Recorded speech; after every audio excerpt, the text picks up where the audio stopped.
Hi everyone, my name is Brian. I'm an audio engineer working at Sentient Sound Labs here in Taiwan. But today I've come over here to Ming's studio, Indie Monster Studio, to share a couple of interesting delay tricks with you. Today we've got 3 to talk about. Maybe you've heard of them and tried them yourself, maybe you haven't, but I hope everyone can learn something or be inspired to try something new. So the first one is how to use a delay for reverb pre-delay, and why it might be better than using the reverb's included pre-delay. Number 2 is how to use a delay for a delay pre-delay. Yes, that's right. And number 3 is how you can use a delay as a versatile way to add character and tone to any kind of vocal, instrument, or subgroup. So, with that said, let's take a look at the first tip. So the first trick or tip I'd like to share is about using a dedicated delay plugin for a reverb pre-delay. Now, most every reverb will have its own pre-delay included. So what's the advantage or benefit of using a dedicated plugin? Well, there are a few. And the first one is inspired by a kind of old school trick. Now, when we only had plate reverbs or chamber reverbs to create our ambience, people had to use either a tape delay or a digital delay to create pre-delay. And sort of an unintended interesting side effect was that the pre-delay would add some kind of compression, maybe filtering, or special character to the signal which is sent into the reverb. Now we can do something similar by using plugins. So here I have a send set up from the lead vocal going to a vocal reverb, which I'll unmute. And for a reverb, I've chosen a plate reverb. Any will do. In this case, it's UAD's EMT 140. So let's listen to it with just the reverb and no pre-delay.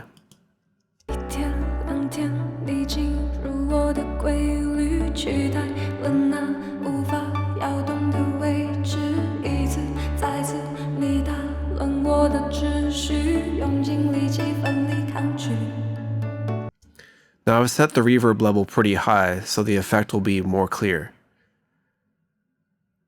In front of the reverb, I've put this. You can probably guess what the hardware is, but they call it a Galaxy Tape Echo. So a tape echo will add some nonlinear character, some distortion, some compression, maybe even softening of the high frequencies, and a little bit of natural tape modulation. So with the Galaxy Tape Echo, or any tape delay, as a pre-delay, we get this kind of sound.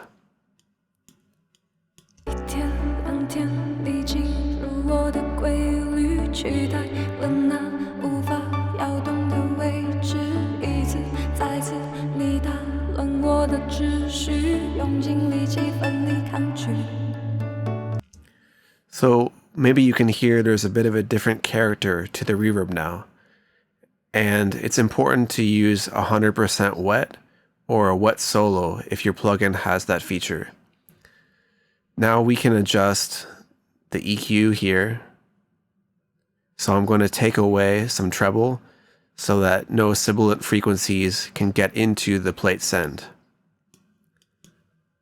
And I'll cut some bass as well so it's less boomy.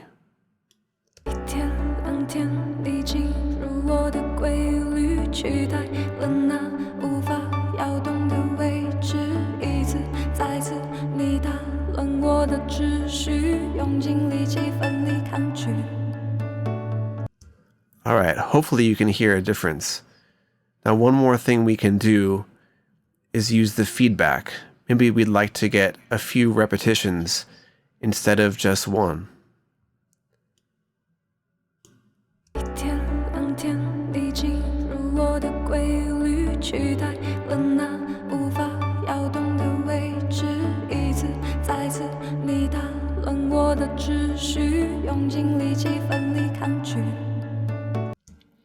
It's a bit hard to hear each distinct repeat because they're covered in reverb, but it does add a kind of rhythmic pulse. One other thing we can do is to automate the feedback amount. So at the end of a line, when there's more space in the music, we can create a longer tail.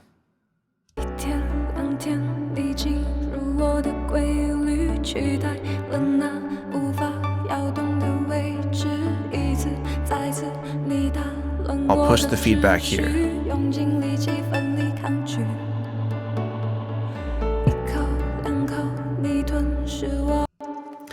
So that's using a tape echo as a pre-delay.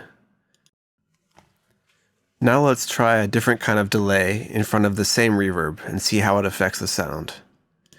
For this, I've chosen the Waves H delay, but you can use any delay that has a built-in high-pass and low-pass filter.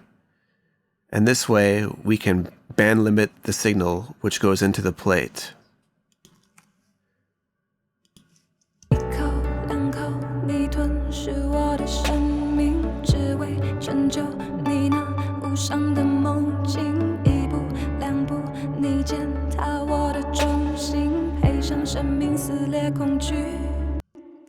With this setting, the high pass around 300 Hz and the low pass here at 1.2K, you can hear the reverb is pretty muffled and dark sounding, which might be good for creating a type of mood.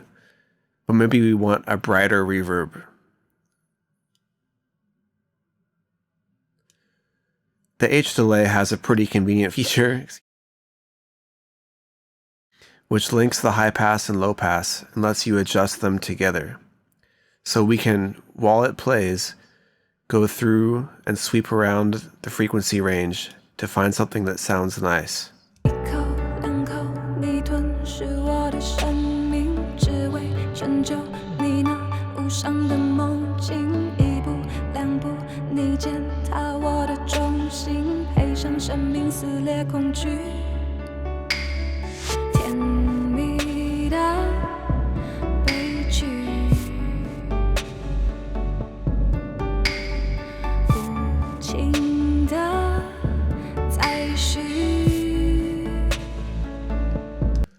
So as you can hear, you can go from a darker sound to a brighter sound really easily without using EQ.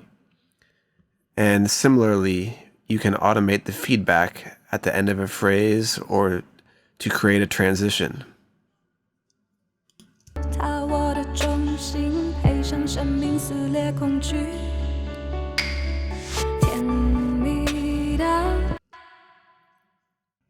Okay.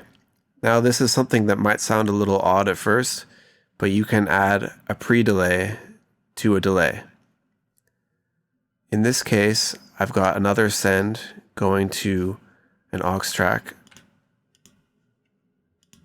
and we're using the Audiority Echo's T7E plugin. Let's hear how it sounds first, and again I'll make it pretty loud so things are clear.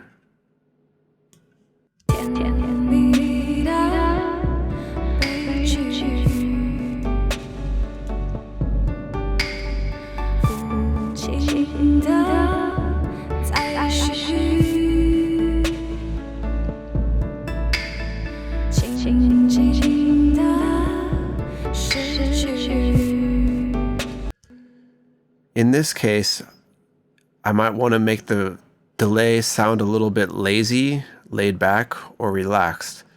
And to do that, I can open a mod delay right in front here. And we're adding just a little bit, around 30 milliseconds. The time doesn't matter, it's something you'll have to play with for yourself. But try to go for a lazy or relaxed feel.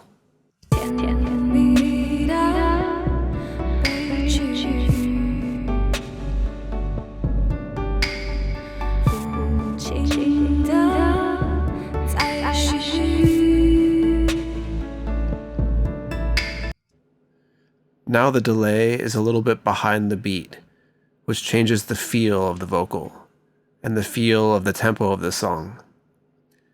But we can also do something more extreme, like adding a whole note. And for this song, that works out to be about 2 seconds. And let's hear how that sounds at the end of a phrase.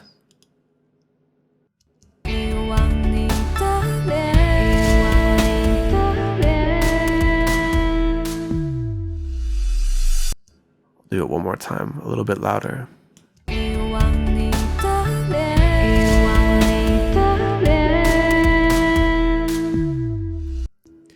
So for this, we're basically doing a delay throw, and the delay itself is repeating pretty quickly, but it's starting 2 seconds after the vocal.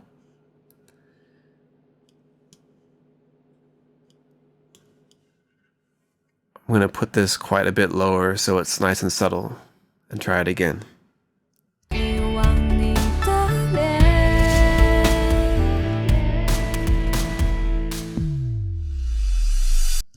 So we've created a response to her lead vocal, which has a pretty fast delay time, but it's offset by a whole note.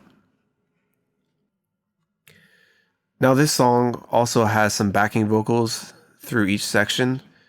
I've highlighted the pre-chorus here, and let's hear how they sound with no effects.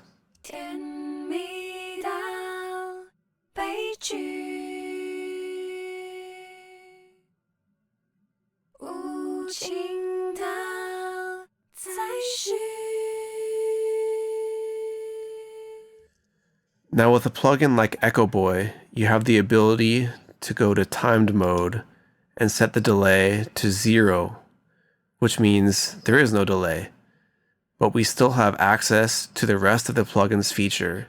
For example, the low and high cut, the saturation, the style options, and also stereo width and left-right offset.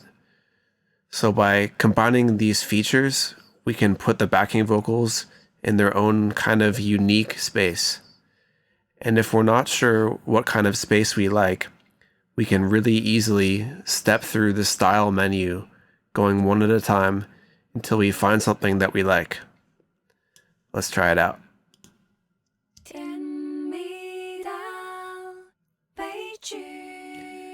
Here, I'll push the saturation so it's more obvious.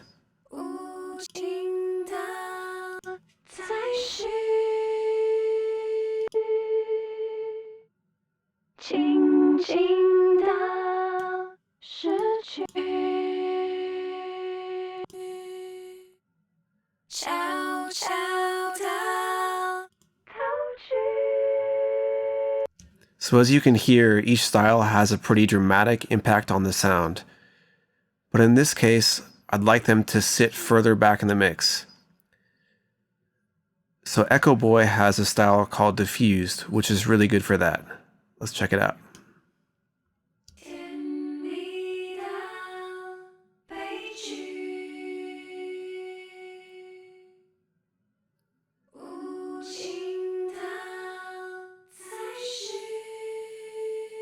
Now this is almost like a room reverb sound, but we can push the saturation and use some low and high cut to make them sound even further away.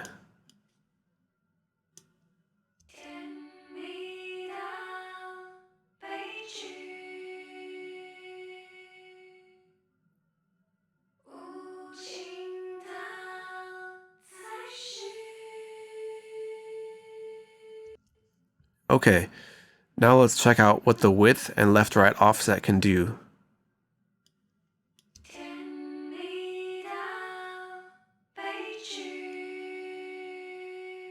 Let's open it up a bit.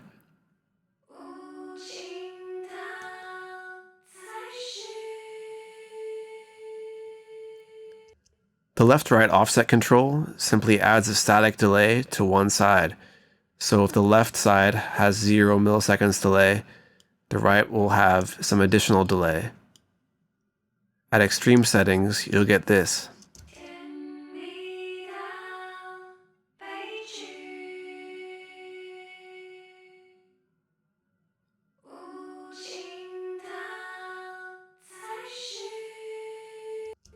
And with the width control at max and a pretty high left-right offset, we get a pretty wide vocal sound.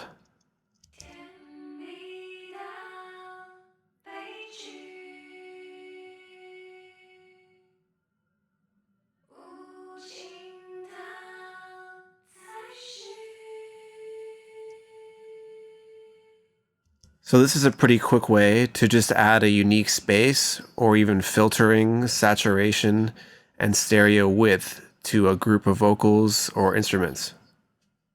All right, well, thanks if you've made it this far. Thank you for watching, and hopefully you learned something. Obviously, there's a lot more we could get into, but I just want to share a few simple things first. And if you have any questions or would like to get in touch, there's probably some kind of link, maybe over here, maybe here. You can find my contact information, or you can contact Ming, and definitely subscribe. Maybe it's over here. Subscribe to Ming's Indie Monster channel. He's got a lot of great information, and he's a very helpful teacher. That's all for today. Goodbye.